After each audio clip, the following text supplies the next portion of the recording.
না, সেটা তো তদন্তের একটা বিষয় হতে পারে যে কে বা কারা এই পরামর্শটা দিচ্ছে, কারা এই পরামর্শটা দিচ্ছে যে যাও মুখ্যমন্ত্রীর বাড়িতে গিয়ে গন্ডগোল করো। তাদের আবার অভিসন্ধি আছে কিনা যে কর্মপ্রার্থীদের এগিয়ে দিয়ে পেছন থেকে অন্য কাউকে ভিড়ে মিশিয়ে দিয়ে কোনো গন্ডগোল করার।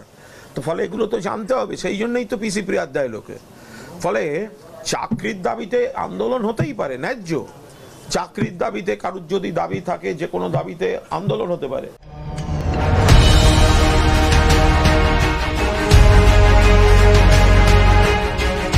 বিস্ফোরক বেনজির কুণাল ঘোষ।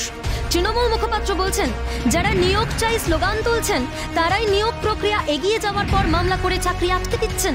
তার অভিযোগ, বিকাশ ভট্টাচার্য এবং তার জুনিয়র আইনজীবীরা চাকরি প্রার্থীদের থেকে 27 লক্ষ টাকা নগদে নিয়েছেন। শারীর শিক্ষার জন্য 1,10,000 টাকা আর কর্মশিক্ষার জন্য 70,000 টাকা নিয়েছেন গরিবের নেতা খোঁচা কুণালের। বিকাশ রঞ্জন ভট্টাচার্যকে আক্রমণে আর ঠিক কি বললেন কুণাল ঘোষ? তো তাহলে যারা গরিব ছাত্রছাত্রীদের জন্য দরদে নাকি মামলা করছেন, তাহলে পার মামলা আমি তো এখনো শুনছিলাম শারীর শিক্ষার জন্য 1,10,000 আর কর্মশিক্ষার জন্য 70,000। এই টাকাগুলো নিলেন কি করে গরিবের নেতা? এদিকে কুণাল ঘোষকে পাল্টা দুর্নীতিগ্রস্ত খোঁচা দিয়ে বিকাশ রঞ্জন ভট্টাচার্যের মত, উনি জানেন না কিভাবে মামলা হয়। সাধারণ বোধবুদ্ধি নেই। সরকার চাইলে 1 ঘন্টায় নিয়োগ জট কাটানো যায়। ঘোষণা করুক বেআইনি নিয়োগ বাতিল, তাহলেই নিয়োগ জট কেটে যাবে। পাল্টা চ্যালেঞ্জ বিকাশ রঞ্জন ভট্টাচার্যের। কুণাল ঘোষ একটা দুর্নীতিগ্রস্ত অস্থির মস্তিষ্কের মানুষ, তার কথার জবাব দেওয়াটা হচ্ছে বোকামো। কুণাল ঘোষ তো জানেন না প্রফেশনাল প্রসিডিওর কি, কিভাবে মামলা হয়, কেন মামলা হয়, এই সমস্ত বোঝার মতো সাধ্য নেই। এখন এই বাচ্চা বাচ্চা ছেলে মেয়েগুলোকে নিয়ে খেলা করছেন।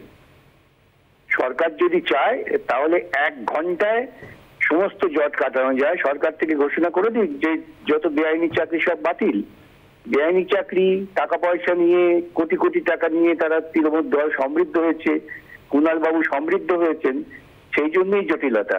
চাকরি প্রার্থীদের যদি সাধারণ চিন্তা ভাবনা করেন তাহলে তারা বুঝবেন যে বেআইনি কাজ হয় বলেই আদালত হস্তক্ষেপ করে। আদালত কখনো ন্যায়সঙ্গত কাজে হস্তক্ষেপ করে না। উল্লেখ্য, এসএলএসটির একটি অংশের চাকরি প্রার্থীদের সঙ্গে শুক্রবারই বৈঠক করেন শিক্ষামন্ত্রী ব্রাত্য বসু। সেই বৈঠক থেকে বেরিয়ে নিয়োগ জট কাটাতে ফেব্রুয়ারি 1 ডেডলাইন সংবাদ মাধ্যমের সামনে রাখেন চাকরি প্রার্থীরা। কিন্তু শিক্ষামন্ত্রীর গলায় আবার ভিন্ন সুর। নিয়োগ জট কাটাতে আইনি জটিলতা রয়েছে, কার্যত মেনে নিয়েছেন চাকরি প্রার্থী থেকে শিক্ষামন্ত্রী। আর এই আইনি জট পেকেছে শাসক দলের মদতে শিক্ষা দপ্তরের তৈরি করা দুর্নীতির জেরে। অভিযোগ বিরোধীদের, অযোগ্য চাকরি প্রার্থীদের থেকে লক্ষ কোটি টাকা নিয়ে সমৃদ্ধ হয়েছে শাসক দল। বিনিময় শূন্য পদে তাদের নিয়োগ করেছে, ফলে বঞ্চিত যোগ্য চাকরি প্রার্থীরা। আর সে কারণে মামলা। আর এই মামলার সূত্র ধরে প্রাক্তন শিক্ষামন্ত্রী সহ কার্যত গোটা শিক্ষা দপ্তর জেলে ঢুকে বসে, এমনটাই দাবি বিরোধীর। নিয়োগ দুর্নীতির তদন্তে হিমশৈলের যেটুকু চূড়া খুঁজে পাওয়া গিয়েছে সেটা সম্ভব হয়েছে বিকাশ রঞ্জন ভট্টাচার্য এবং চাকরি প্রার্থীদের পাশে থাকা আইনজীবীদের জন্য। তাই কি সুর চড়িয়েছেন তৃণমূল মুখপাত্র? বিকাশ রঞ্জন ভট্টাচার্য সহ অন্য আইনজীবীদের উদ্যোগে মৌচাকে ঢিল পড়েছে বলে কি পাল্টা ফুল ফোটালেন কুণাল? উঠছে প্রশ্ন। বিশেষজ্ঞরা বলছেন, আইনি জট কতটা সে সম্বন্ধে ওয়াকিবহাল শাসক দল। তাই কি দায় ছাড়তে টিম বিকাশ রঞ্জনকে কাঠগড়ায় তুললেন কুণাল ঘোষ? উঠছে প্রশ্ন। বিরোধীরা বলছে, গোটা বছর রোদ জল শীত মাথায় নিয়ে উৎসব ভুলে রাজপথে বসে চাকরি প্রার্থীরা। সে সময় কোনো শাসক দলের নেতাকে দেখা যায় না চাকরি প্রার্থীদের ধর্নাস্থলে। এখন ভোট রাজনীতিকে মাথায় রেখে কি তড়িঘড়ি শিক্ষামন্ত্রীর সঙ্গে বৈঠকের উদ্যোগ নিয়েছেন কুণাল ঘোষ? প্রতিশ্রুতি দিয়ে কি ফের বঞ্চিত চাকরি প্রার্থীদের রাস্তায় ছেড়ে দেওয়া? যদিও নিয়োগ সম্পূর্ণ প্রশাসনিক ব্যাপার, সেখানে শাসক দলের নেতার উপস্থিতি বা মধ্যস্থতা প্রশাসন আর দলকে মিলেমিশে একাকার করে দিয়েছে খোঁচা বিরোধীদের। বিজেপির মুখপাত্র শ্রমিক ভট্টাচার্য বলছেন, যাদের নিয়োগ অবৈধ তাদের চিহ্নিত করে বের করে দেওয়া হোক, তাহলে তৈরি হওয়া সেই শূন্য পদে যোগ্যদের নিয়োগ দিলেই জট কেটে যাবে। মন্তব্য শ্রমিকের। আদালত অসম্মান করলেন কুণাল ঘোষ, আদালতের বিচার করে যে চ্যালেঞ্জ করছেন কুণাল ঘোষ। আইনজীবী যারা আছেন তারা মামলা করে, কিন্তু তাদের কাছে আইনি ব্যবস্থা নিতে কেন যাওয়া হয়েছিল? কারণ এটা স্পেস তৈরি হয়েছে। যাদের টাকার বিনিময়ে চাকরি দেওয়া হয়েছে, যাদের নিয়োগের মধ্যে কোনো স্বচ্ছতা নেই, নিয়োগ অবৈধ, সরকার যদি তাদের চিহ্নিত করে তাদের বের করে দিয়ে সেই শূন্য পদে প্রকৃত মেধা যাদের আছে, মেধা তালিকায় যে আছে, তাদের যদি নিয়োগ করতো তাহলে এই সমস্যা তৈরি হতো না।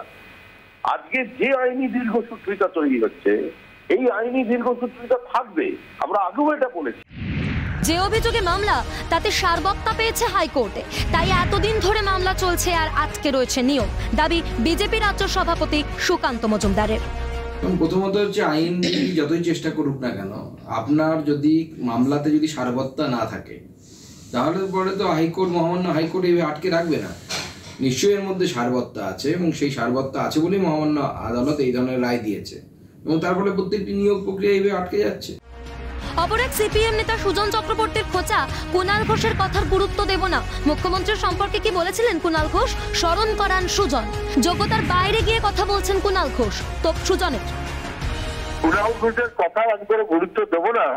বিকাশ ভট্টাচার্য সম্পর্কে বলার মতো যোগ্যতা ওর নেই, এটা ওর বোঝা উচিত। কেননা মুখ্যমন্ত্রীর সম্পর্কে সবচাইতে বড় বেনিফিশিয়ারি বলে তারপরে মুখ্যমন্ত্রীর ধ্বজা ধরে, ঝান্ডা ধরে ঘুরে বেড়াচ্ছেন, এতে বোঝা যায় যে ওর কথার কোনো স্থিরতা নেই। তাহলে উনি কি বলেছেন বিকাশ ভট্টাচার্য সম্পর্কে? যোগ্যতার বাইরে গিয়ে কথা বলাটা কারোর অভ্যাস, এটা তার চাইতে বেশি কিছু নয়। ক্যালকাটা নিউজ।